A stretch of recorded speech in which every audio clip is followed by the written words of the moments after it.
and live. So thank you. We are back, Senate Government Operations, after a short break. And we are going to be doing a walkthrough and looking at S-192, which is one of the shorter bills I ever remember seeing. It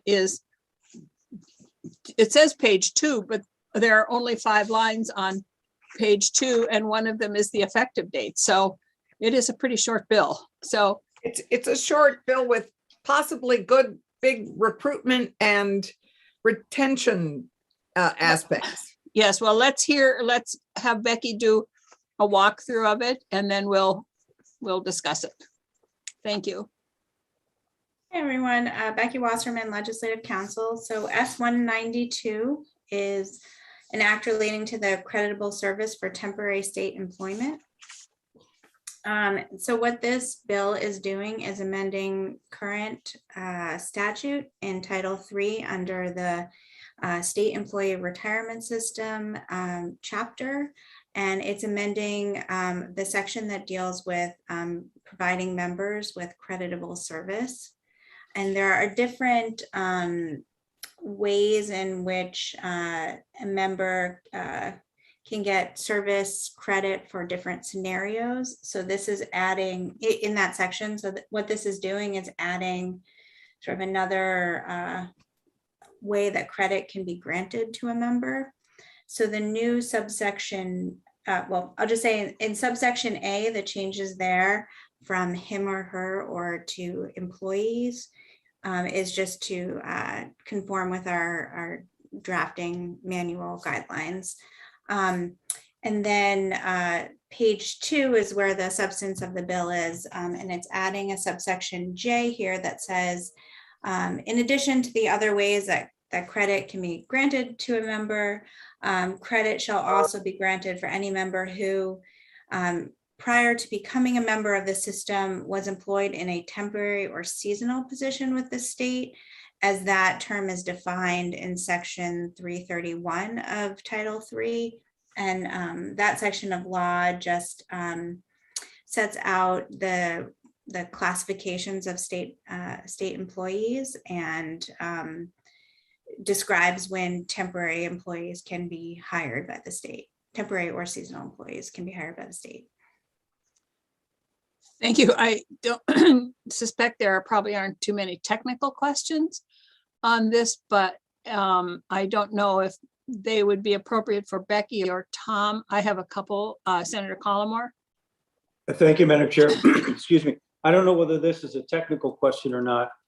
I noticed there's an ellipses at the end of page 1. My question has to do with, are there temporal guidelines with respect to prior employment? In other words, if someone had a summer job when they were 18 or 19, then pursued a career in the private sector, but then eventually came back, let's say in their 30s, and worked for the state, do those temporary jobs back when they were a teenager count, or is there any sort of guideline there? The bill does not put any time period to when you were served in a temporary position, but to be a quote unquote temporary employee, I think you have to meet a number of hours to qualify as a temporary employee. So Okay. I'd have to go through that definition of temporary employee, but I don't know, for example, if, working for 2 months in a position for the state would qualify you under that definition. So that's why there's that cross reference to temporary employee, because that has a specific meaning in terms of hours worked over a calendar year. Right. Thank you. So I had a similar kind of question because it does say there is a definition of temporary employee, and I'm not sure how that fits in here, but it also says seasonal. So it does imply that if you had a seasonal job, a 3-month job for 4 years, that you have a 1 year, that you can get 1 year's worth of retirement benefit. I mean, that you can qualify for 1 year toward your retirement benefit. That, because seasonal is also in here. Right, but defined defined, I think, a little more closely, isn't it? Anyway, I think that's something to explore. It's designed really for people who are working in a fairly consistent fashion as a temporary employee of the state. And that may be a seasonal temporary employee, like somebody who works for the parks in the summer. But then who comes on board as a Department of Environmental Conservation employee. Let's take that as an example, and they work for 3 or 4 months as a state temporary employee, and then come on. We can talk about the time frame, but then come on as a full-time state employee. That is what this is designed to do, is to give them credit for that time worked as a temporary state employee towards their retirement. Yeah, And- I think we understand the intent of it. I think that we need to be clear about what it means to be a temporary employee, a seasonal employee, and when they get that credit. Because if they were, as Senator Collmore pointed out, if they worked for 5 years during their high school and college years in the Park Service, and then they went to college, and then they got another job, when they come back, do they qualify for 2 years toward their retirement? I mean, that, I think we need to be clear about those things, because this is not, I don't remember in section 231. Becky, do you or 330. Tom, do you remember the 331. Yeah. Oh, yeah, 331. Do you remember the definition? Madam Chair, and for the Yes. record, Tom Abdelnour, Legislative Coordinator for the VSEA. Madam Chair, my recollection is that the definitions of seasonal and temporary employees were in fact modified within the last 2 or 3 years by legislation that I think originated in your counterpart committee in the House. And it very explicitly delineates between temporary employees and those who I think are explicitly listed in the bill as being employees of forest parks and recreation, or employed on a seasonal basis. So I think that is in the section of statute that the draft is referring to, that delineation is pretty stark. And as Senator Clarkson was speaking about, I know our intent in advocating for this legislation was to primarily address those people employed in a temporary capacity, who then went on to state service. But as to how it's defined in the statute, for your question, I believe that it is a pretty stark delineation. Oh, I know that it is a stark delineation, because I remember when that was Yes. done, Yes. but it still addresses both of them. This bill. I see that that's the language that's in the draft of this bill, and I can say that at least our initial intent was to address specifically those in a temporary status, perhaps more so than in the seasonal status that you're referencing. If it's helpful, the statute refers to working 1,280 work hours in any one calendar year. That's right. I remember this. 1,280 work hours. So remind me, you are a temporary employee until you work 1,280 hours. Then at 1,280, you are no longer considered temporary, and there has to be. But if you work 100 hours, you are a temporary employee. It isn't that you have to work 1,280 to be a temporary employee. It's that if you go over 1,280, you are not. Did I get that right? So I think I saw that Beth Fastigi was on the call, so she might be able to answer that question better. But the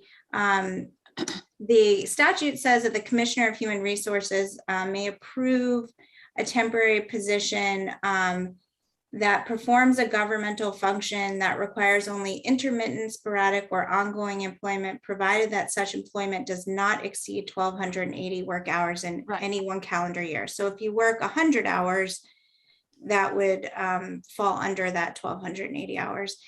It looks like there's a possibility to stay as a temporary position and get approval to go over that 1,280 hours, but I am definitely not the expert on the distinction between, how that approval from the commissioner works with changing it from a temporary position to a permanent one. Right, but the question here is, if you work 500 hours in a year, you are a temporary employee. It has not, you don't work 1,280 as a temporary. Yeah, it doesn't require that you work Right. 1,280. It says it doesn't exceed 1,280. Right, so That was the- anybody who works on a temporary basis, no matter how many hours in a year, would be covered under this bill. Up to 1,200. Well, Yeah. at 1,280, they're no longer temporary unless they get special permission. Am Beth I is right, going- Commissioner?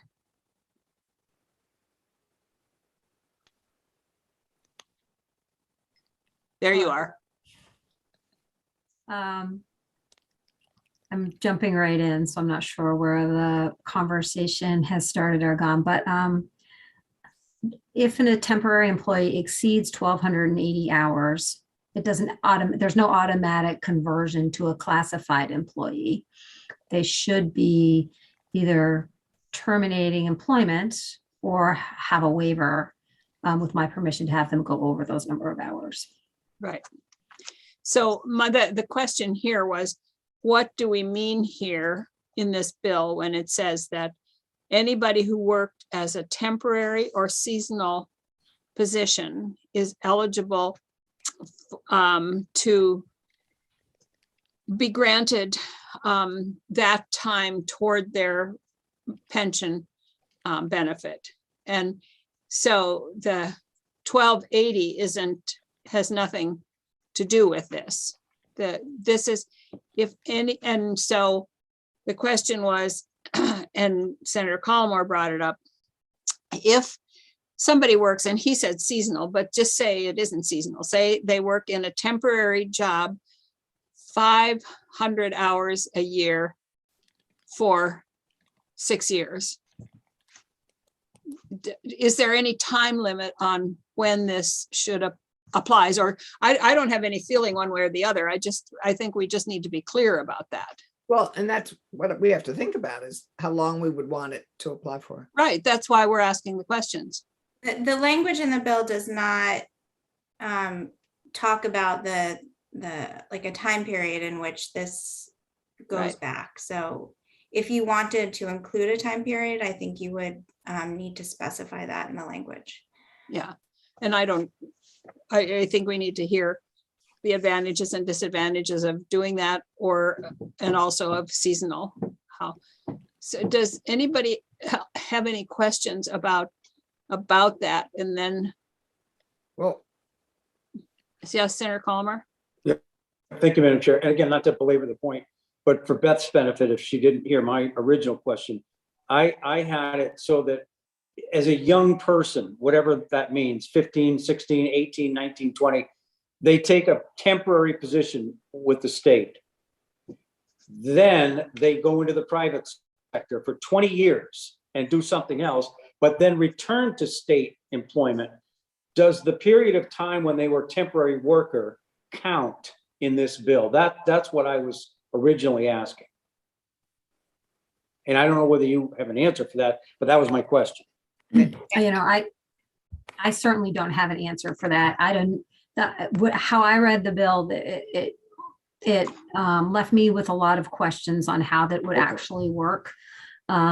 Just to I know that you guys know that, but the Department of Human Resources does not run the retirement system. It's the state treasurer's office. So they really are the experts on how, they would deal with anybody who had prior service that they were trying to either buy in, or that would count towards their years of classified service and their years going towards a pension. So that's all, the retirement office definitely has the expertise there in that realm.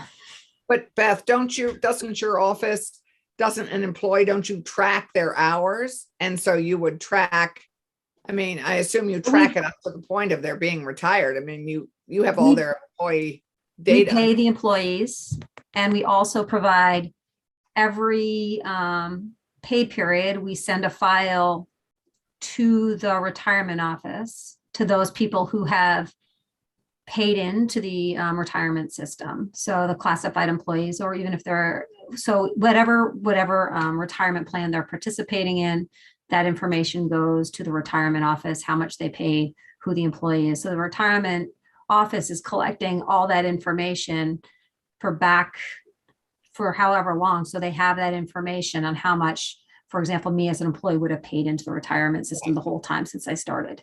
If it was a temporary employee, I don't know. I would have to check if it was a temporary employee or an employee that wasn't participating in any of the retirement programs, then the retirement office wouldn't get any of that Right, information. but how long do you keep that information about temporary employees? How long do you keep employment data on temporary employees? I think we keep it as long as we keep any. I don't know how far back our records go, as far as how far we could go back and dig that out. In Senator Collimore's question, the person worked as a temporary employee at the state for 5 years, then went in the private sector for 20 years and then came back. I don't know if we would be able to get that information, or how easy it would be for us to get that information. Right. Well, we can set parameters on it.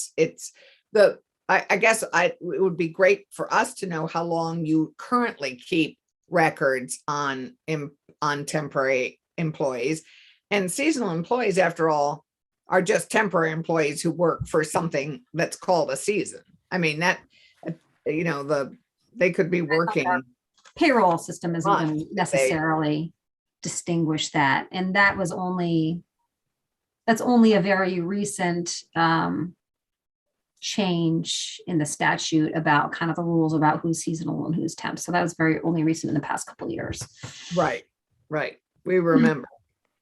But if you'd be kind enough to find out for us how long HR keeps temporary employee records, so that we could get a notion, and then we could think about, because it strikes me that, to go to Brian's example, let's say we had a person who worked through the last 2 years of high school and for college, let's say, worked for the park system in the summer solidly for 3 months. That's 12 weeks a year. And then went to college, then went away. But then this was if we offered this, wouldn't this be a great recruitment tool for them to think, oh my God, I'd have a leg up for, let's say they'd done that for 4 years. I'd have a leg up. If I became a state employee, I'd get credit for that. And that would be an additional recruitment tool the state would have to get maybe some of the best and brightest coming back to Vermont.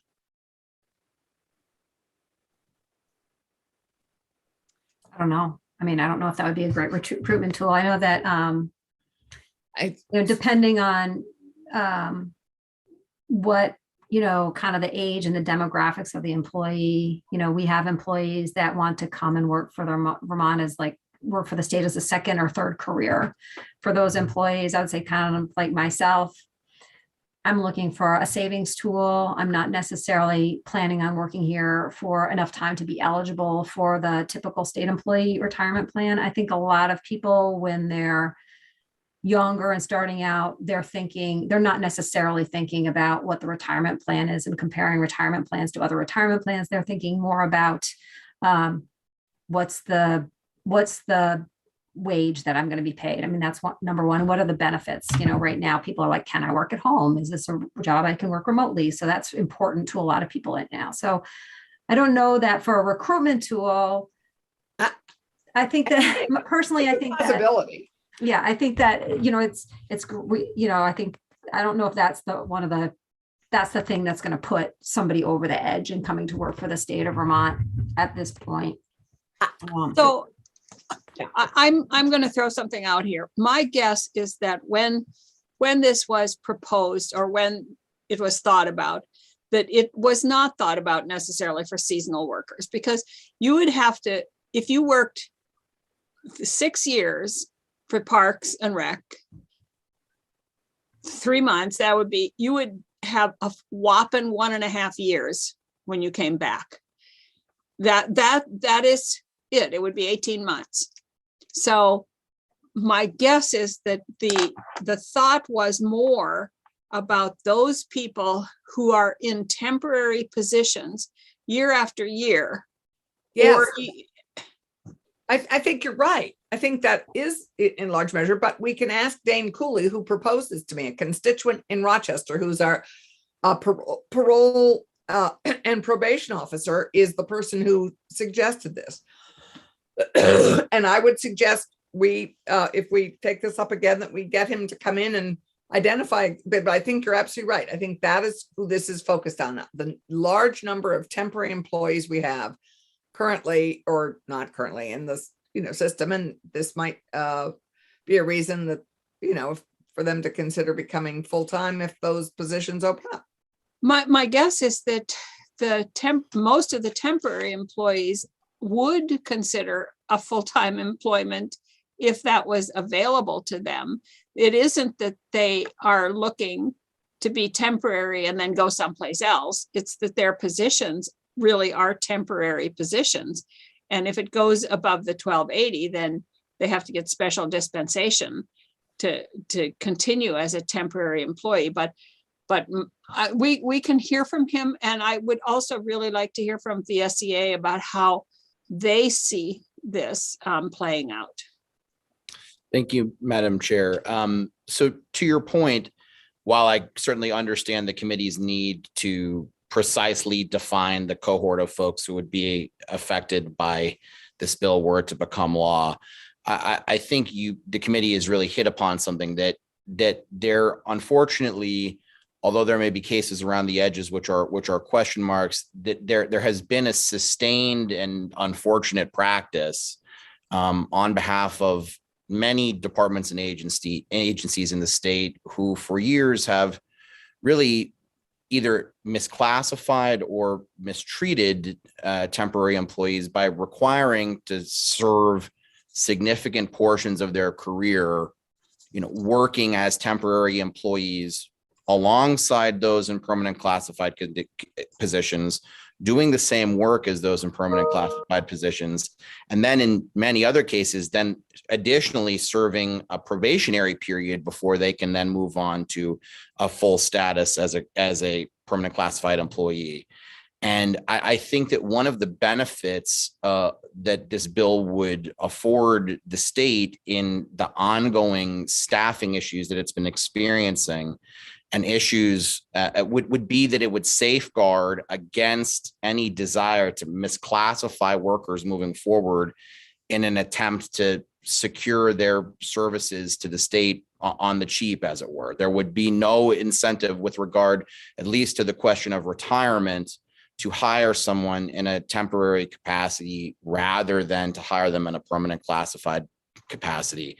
And I'll briefly say as well that unfortunately, several of the departments and state entities with the highest use of temporary employees, including, for example, the Department of Corrections, the Vermont Veterans Home, those are some of the state entities with some of the most significant retention issues.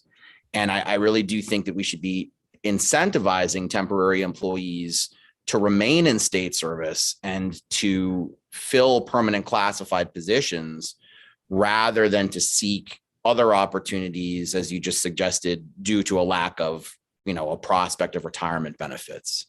So this bill, as it were, would give temporary employees, if you'll excuse the metaphor, sort of light at the end of the tunnel, whereby they're understanding that if they then continue on in state service and become full permanent classified employees and members of the retirement system, that the time that they have spent in state service will not have been in vain when it comes to their retirement. And unfortunately, Senator Clarkson mentioned one of her constituents has been affected by this issue. There have been a wide swath of folks who have worked in temporary service for long periods of time, in several cases, too long of a period of time, when in fact they should have been permanent classified employees, and have seen very little change in terms of their daily responsibilities and duties, but have seen a stark cutoff where they're told by the status quo and the law that unfortunately all of that previous work that you did for the state of Vermont does not count, as it were, when it comes to your retirement. And I think that rectifying that would be the right thing to do. Senator Polina. Excuse me. I just want to say that that's the scenario that I was considering when I decided to support this bill. I wasn't thinking about, 15, 16-year-olds who worked out of the park for a couple of months a year. I was really thinking about all those folks who get stuck in temporary jobs for years on end. And then if they should become state employees, that they should be given credit for that time that they would call temporary. I was thinking of it more of, so put it this way, I was thinking more about adults who are sort of stuck in temporary jobs longer than they should be. That's what, so I'm not saying we shouldn't look at the other questions about the younger people and all, but what Thomas described was really what I was assuming the bill was going to be about. Right. And I think it is. Brian, I don't know. I just said, sorry, I used an example that derailed us. I was just thinking about Brian's question. No, I think that as I understand the intent of the bill, that is the intent of the bill. It is. That is not the way the bill reads. So I think we need to decide what it is that we want here, and then make it clear so that the bill is clear. And it isn't Becky's fault that it doesn't read that way. This is the way it was presented to her. So It's not a fault. It's a beginning, no, I'm just Always saying, reminded that a bill is a beginning. yes. I mean, just introduced, it asks the question, is this a policy we want to take up and address? Is this a problem we want to fix? I say, yes, we want to fix this problem.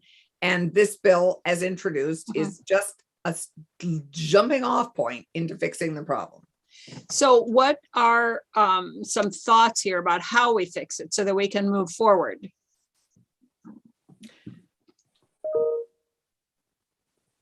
Any thoughts about how we move forward here? I mean, I think that yes, Senator Collmore. Thank you, Madam Chair. And by my questions for both Becky and Tom, and Beth, I didn't mean to imply or indicate that I wasn't in support of the intent. I had some questions, that's all. So I think one of the things that we might want to consider is dropping the word seasonal from the bill, and then finding out from Beth, because I'm still concerned about the period of time in between the original employment as temporary and then coming back kind of thing, because Beth would know, or perhaps could find out, how long records are kept. If we're going back 15, 20 years, it may be almost impossible to, temporarily figure out what the right sort of parameters are. That's all. I'd ask Beth if she'd be kind enough to let us know how long they keep. So I think Becky had a response, and then Senator Ram Hinsdale.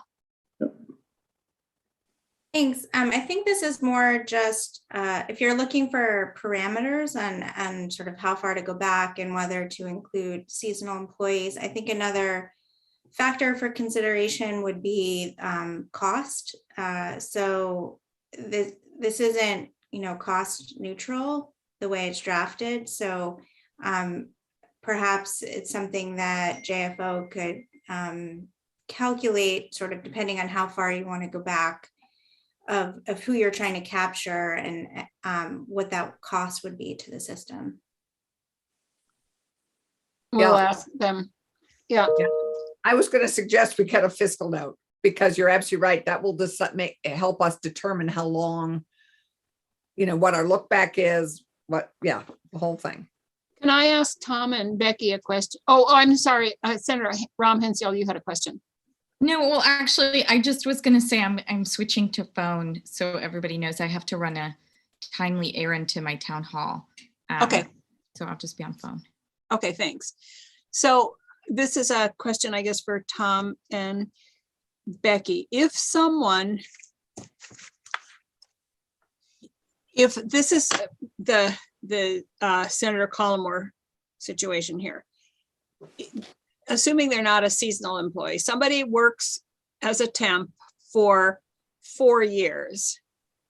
They then decide that they don't like state employment for some reason or other. And so they have an opportunity to go someplace else. And they're at that someplace else for 10 years or 15 years. And then they come back. Do they have the option to buy those hours, those 4 years that they worked as a temp? Can they buy them? Madam Chair, just to be clear, are you saying under the statutes as they stand at currently? Yes. Or Yeah. That would be a question where I would have to defer to legislative counsel. That specific scenario is not one that I'm familiar with. Because people can buy time. So I just wondered if they can buy that time. Yeah, Yeah, there are certain scenarios in statute, and I have to pull up the section in which you can, if you were a AmeriCorps, if you did AmeriCorps service or a Peace Corps, where you can buy the time served in those positions and get creditable service for it so that it is cost neutral to the system. But this is being set up, the way this is drafted is that it's set up differently than that, where you're not buying your time for your temp service. And I have to bring up that section, but it's my understanding that temporary employees are not included in that list of scenarios where you can buy your time. The reason I asked is because I wondered if we did set parameters, if we're talking about a time period here, that within a certain period of time, you might just have it applied to you without having to buy it. But if it goes back more than 5 years or whatever with a lapse, then you would have the opportunity to buy it. That was what I was thinking. In all fairness, I think actually Dane, that was an original question of Dane's is so I'm actually going to look up his original email. And Madam Chair, I guess I would say as well, although certainly the policy question as to how the parameters should be set in terms of who would be included in which type of scenario is a question for the committee. I guess I would say that at least from a practical perspective, it would seem to me that Senator Collmore's question is correct, and that the only real limiting factor in terms of how to implement it in cases where somebody has been temporary and has left, setting aside the question of seasonal employees, but just for those who have been working in a temporary capacity, have left and are returning to state service, it seems to me that the only limiting factor there would be the record keeping of DHR, insofar as I don't think that calculation would be terribly tricky from a practical perspective. The state has a current standard that exists for how you accrue time when in permanent classified status. And as long as we've got the records, I would think it would be a relatively straightforward scenario to add together previous time, come up with a number and figure out how much to credit. But I understand that you're raising the issue aside and apart from that in terms of a potential policy question of how would that be structured. Yeah, what I'm looking at is if you're temporary all along. I started in 2010 as a temp, and in 2022 I'm still a temp. Then Right. Maybe that is just you're just granted that into the system. I don't know, because we'd have to get a cost on that. But if I started in 2000 and I worked for 5 years and then I went someplace else, so there's a gap in my service, then it seems to me that you would need to purchase back those years. That would certainly be a way the committee could choose to structure it. That was what I was wondering, if there's a gap in your service. Yeah, that's an interesting way to approach it, because Dane in one of the emails does say the opportunity to buy temp time similar to out of state government work would also be considered with the former. So maybe that's a good way of looking at the gap time, is then you could have the opportunity to buy it. And we would have to remember, we're just doing a whole big thing on the cost of the pension system. And if we were to do this, we need a real good fiscal note of what it would cost the pension system, because it Right. is going to cost the pension system. This is not cost neutral. And that, I don't know how many temp employees there are that would want to do this. So I have no idea what the cost would be. Right. And obviously not all temp workers are going to want to be full-time. I mean, when we did the temp bill, there are lots of people for whom the time frame they're working for the state is just the amount they want to be working. So it's not for everybody. No, it isn't for everybody, but we have to take into account that those very Right. same people might decide if they could suddenly have those 5 or 6 years toward their pension. So I will ask Chris. Roop- They might say, I'll take that full-time job for 3 years. Right. Right. I will ask Chris Roop for a fiscal note. Tom? Just one stray thought, Madam Chair, and if this is beyond the scope of the discussion, please feel No. free to tell No, me to throw it out. clam up. But I will just say as well, within the scope of the total fiscal impact of this legislation to the state, I think we'd be remiss if we did not consider within that the potential benefits on the retention side and recruitment side in addressing the ways in which these departments, which tend to be among those who are the most frequent users of temporary employees and long-term temporary employees, who would end up having an incentive to remain in state service, because many of the departments that are most affected by the sorts of issues we've discussed are the ones where huge overtime costs are accruing as a result of understaffing. And so I do think that is an aspect that might defray whatever the initial cost would be in the overall picture to the state. Although I understand your point about the impact to the retirement system specifically. Yes, it isn't the overall impact Yes. to the coffers of the state. It's to the retirement system itself, because we have just come up very, very fragilely with an agreement that saves the retirement system. And if we suddenly throw, and the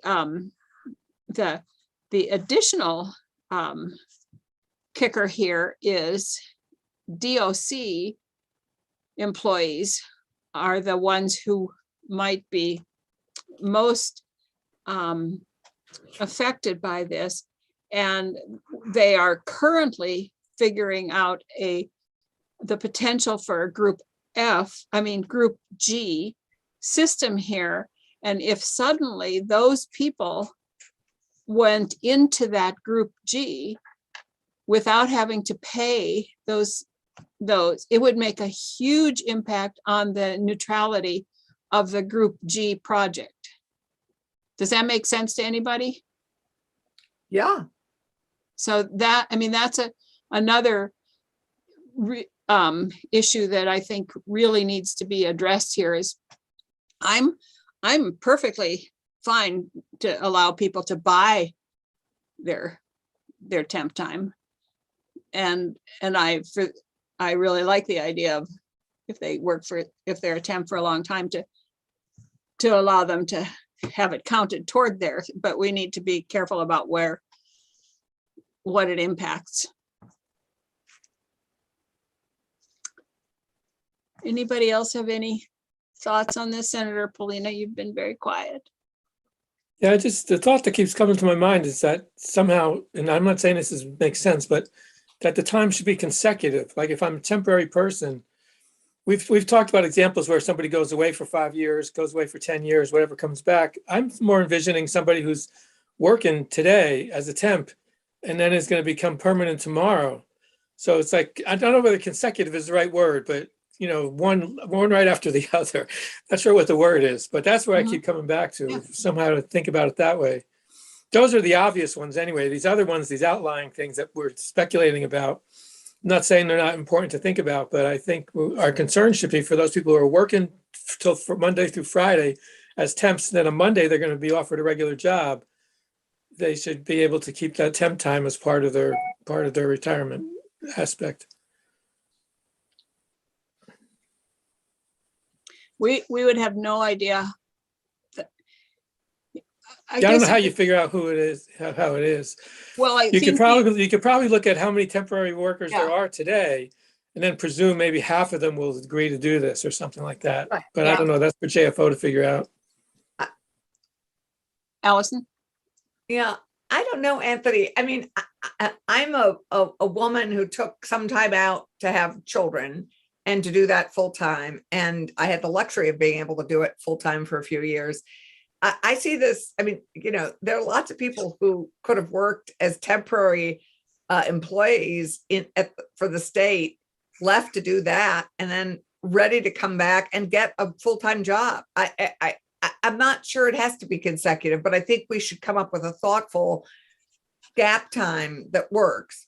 Or maybe we start that way. But my imagination is pretty fertile. I can think of all sorts of ways that this can be a recruitment and retention. If we're trying to get people out of retirement or getting people who've left the workplace because of exactly that, to be parents full time or whatever, this is a great carrot to get people back into state service, whether they have an opportunity to buy it back. I mean, maybe with a gap, they'd have the opportunity to buy it back, or if it's a continuum to have them segue into it. It could be either or, but I see it also as a really great both retention and recruitment tool. Yes, I see your point. I agree with Anthony. Actually, I think that, and I'm okay with people who have a gap buying it back, but I'm not so sure that I am okay with people who have a gap. Because I think that what we're talking about is the people who are working and continuing to work and then recruiting them into a full-time job. So Can I ask a question I probably should know the answer to, being on this committee, but what do we mean by buyback? I mean, I know what buyback means, but how do you explain what buying back your time means? they figure in the retirement world, what they do is they figure how much you would have put in over those Right. years into the retirement fund. And if it was $4,000 for the period, whatever that period of time was, then you buy it back. You buy that time for So $4,000. you'd actually pay for it. You pay for it. You Yeah, buy it. Okay, that's clear enough then. I just wasn't sure. And that's why it would be budget neutral if you bought it back. And we give the money to Beth? Where's the money go? No, we give it to me. Okay. I think the GovOps committee shares it. Beth Yeah, we Pierce. do. It goes to Beth Pierce. It doesn't go Okay. to me. It goes to the Goes to the retirement system. fund. Okay. It doesn't. go to I told Beth. you it was a dumb question that I should have known the No. answer to. It's not a dumb question. Any more? I guess the thing that we need to do is it would be helpful if we knew the number of temp people, and then that's in our workforce report that just came out, I believe. And the temporary employee report, I Mhm. think, as well. So we have those. Yeah, it's all the work. Yeah, it should be in that information. So we can look that up. And then we should get a fiscal note if, I'm just typing it to Chris right now well, what are you asking him? for a fiscal note, On what? S-192. He can't do a fiscal note on 192 unless he knows the Parameters. right, and the Leaving field of space. people. I'm leaving space for our parameters. I'm doing it. Okay. We'll have the parameters by the end of our conversation. I don't know that we will. Oh, okay. Well, anyway, I just want to save the time. So, I don't know. Do we have parameters? Not really. Well, he might ask some good questions. I mean, I think Chris would ask us the questions that maybe would help us form the parameters, is what I was thinking.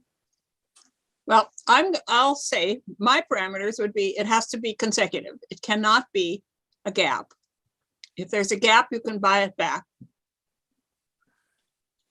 So it's only for current temporary employees. Right? I think by when you say, that's good, you say current employees who are making a transition from temporary to full to regular. So saying current is probably helpful. Better than consistent or whatever I said before. You said consecutive, Consecutive. but it still has to be consecutive because there could be a current employee now who had a gap before. So anybody with a gap, the years before that gap don't count. They can buy them back, but they don't count toward getting the benefit. Does that make sense? Yes. Yeah. And I think given that we know how many temporary workers there are, he can assume 50% participation, 75%, 100%, and come up with different numbers. Yeah, he'll figure that out. And I'm giving him a scenario 1 and a scenario 2. Beth, did you have a comment? I just think it's important to hear from the treasurer's office Mhm. on who has the ability now to buy airtime. Mhm.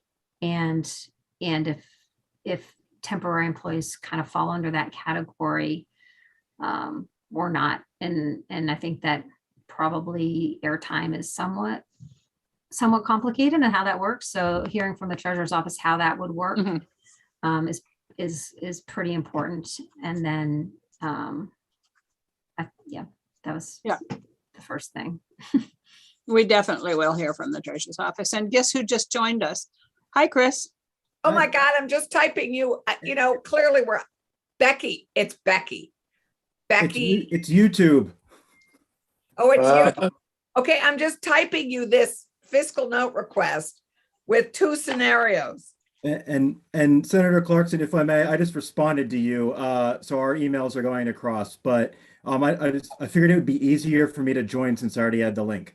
I just wanted to say that if we're going to do a fiscal note, just so you know, we'll have to work with the treasurer and get some actuarial analysis because that is way beyond the technical expertise of JFO to do. But more importantly, in order to do that kind of analysis, we really do need specific parameters around how this is envisioned to work. And it's quite frankly not at all clear to me, reading the language, how it is envisioned to work. And the treasurer, I do agree that the treasurer is a vital voice for this conversation. One thing that I think, and you all touched on this earlier in your conversation, but a lot of the cost concerns could be negated if you were to put a provision in here that required this temporary service credit to be purchased in an actuarially neutral manner, which is that way that the treasurer would essentially calculate the cost of that service credit purchase on a case-by-case basis, because otherwise allowing additional service credit to be recognized in your pension benefits will certainly increase the accrued liabilities to the pension system. The question is whether those additional accrued liabilities will be fully paid for on an actuarially equivalent manner through a purchase. So how this works and who it applies to it would really mean a huge amount of importance between whether this is sort of a neutral issue or something that costs money. And it's very easy to come up with scenarios to envision this as a way that costs money. Let me give you an example from my own personal life. I started off my career as a temporary employee for the city of Philadelphia. I was able to go back and purchase that temporary time by paying the contribution rate I would have paid as a temp with interest for the amount of time. At the time, I was making $11 an hour as a temporary employee. At the time I made my purchase 12 years later, I ended up paying about $400 for 4 months worth of service credit that ended up being so much more valuable to me at my future salary rate than I quite frankly paid for. I cost the city of Philadelphia a lot of money by doing that. So that is a cautionary note of how you structure this, to just make sure that you're not deepening the hole that we are already facing in the pension system. Thanks. I think Becky has a comment. Yeah, I just wanted to sort of echo speaking to the treasurer's office on this, and one point that was made about buying airtime. And it so there is, as I mentioned, this section of law where a different section of law where you can do that if you've worked in certain positions. My reading of that does not currently include temporary employees, but in terms of your parameters conversation, I just wanted to note that that section does have parameters around how you can buy that airtime, that you have to have worked for a certain amount of time and had a certain amount of years of service. And there's like a limit on the number of years that you can buy. So I think that is all part of the consideration of, it's not like the current system that's set up for people who can buy this airtime is just, unlimited, and you can do it if you've only worked for 6 months.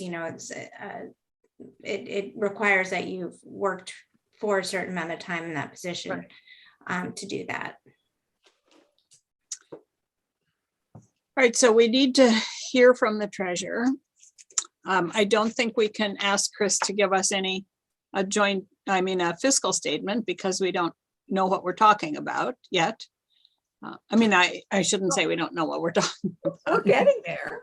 But we don't know what the area is that what is that word that I'm looking for? The universe. We don't know what the universe is that we're talking about here. Right. And so we need to have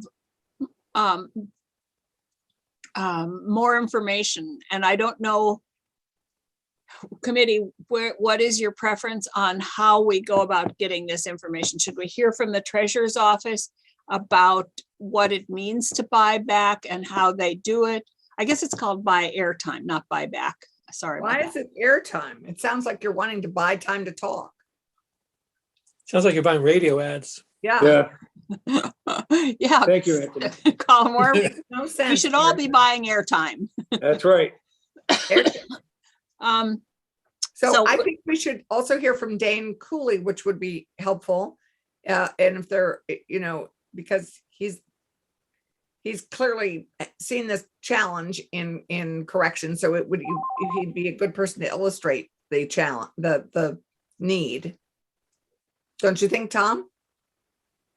I would be happy, Senator, to reach out to Dane and to other members who've been similarly affected in order to provide some additional information to the committee about how these scenarios tend to play out in the workplaces across the state and in point of fact, because as Senator Polina alluded to before, I think there are definitely, I'm sure, a variety of sort of challenging fringe cases that would be difficult for the committee, or I should say that the committee would have to work through in creating the universe, as Senator White described it a moment ago, but that unfortunately there's a sizable and significant pattern of folks who represent a far more frequent group who have dealt with, over time, being in temporary service for many years with not a great justification for their temporary status before eventually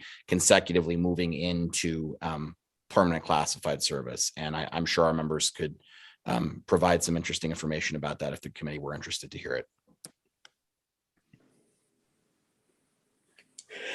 I think the whole issue of temporary employees is something we need to look at. And I understand that in corrections, for example, it really is a staffing crisis, and how we address that by recruitment and bonuses, or training, however we address that will have an impact on the use of temporary people and overtime, because we use temporary people there and overtime because we have such a staffing crisis.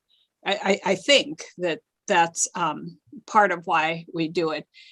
I think that we did a few years ago tighten up the whole temporary employee situation, and that we have fewer of them across the state than we have had in the past, and fewer. We had a report, I don't remember if it was last year or the year before, when we heard about the number of temps and that it's gone down, and that there's less use of it in many areas. The other one of the other issues here is that I understand that in the judiciary anyway, I know that they wanted some limited service positions, and were denied the limited service positions. I think, I don't remember if is it the emergency board or joint fiscal, who gives them that ability during the off session. Anyway, it was, so they had to hire temps and they really should have been limited service positions. Pat Gable testified to us in judiciary about that. Anyway, so there are a lot of issues here, but so we'll, and it is more complicated about the corrections because of the new potential group G, which is buying that is probably going to be extremely expensive for people if they wanted to buy that, but we shall see. So we will hear from Beth from the retirement division. We can hear from your person, Allison. Yeah, what did Tom? Yep, well, Dane Cooley is his name, Cooley, and maybe there, Tom, you were suggesting there might be one or two others. I was just saying, Senator, that I'm happy to check in with Dane, because I am sure he's spoken to several similarly situated colleagues who might be able to give him some information that would be relevant to share with the committee. So the questions we need answered are, what is the universe of people we're talking about? What is the cost to the pension system for that universe of people? And how would it be administered? And what is the cost to the person if they were to buy? And as Chris said, we don't want to end up, I don't know how you figure that out, but we don't want to end up having people buy their airtime for $400 and then costing, but. Right, and also we were talked about how many, how long might you have worked as a temporary before you're eligible for this? Well, you have to become a full-time employee, so, but we talked about that. How long might you work to be eligible? Well, are we talking about eligible for just having it count toward your yeah, how many being able to buy it back?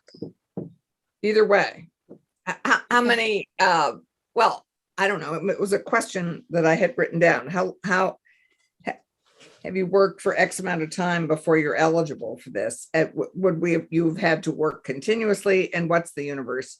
And what would be the cost of buying back per unit of time? Obviously, but I don't know whether it's a week of work or hours of time. If it's by the hour, I don't know. Chris will figure that out. Well, that's something that Beth, the retirement system, will know. Right.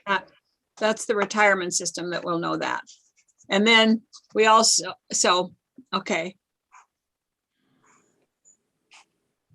So those are the questions we need to pose for next time. Chris, did you have any additional questions that you thought?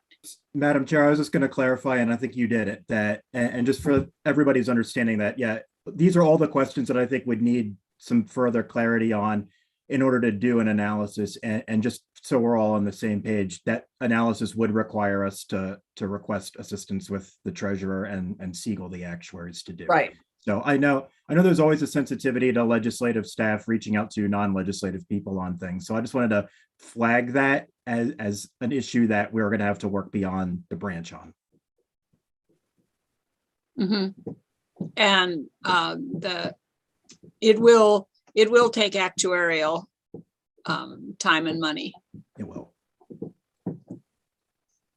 We'll schedule this again and we will make a list of those questions that we think we need answers to. And hopefully we can go from there. Great, thank you. Chris's email is full of good questions. I will share it with you, Madam Chair. Well, I'll share it with everybody. Just remember, you're not supposed to be doing email while we're I know, in but committee. we're asking for a fiscal note, so I thought I would be, timely. Anybody else have anything on this? Nope. Thank you, Commissioner, and thank you, Tom. Thank you. This is a good start. Senator, I'd All be right. remiss in breaking with tradition if I didn't say how happy I was to appear before my favorite committee in the legislature. Oh my God.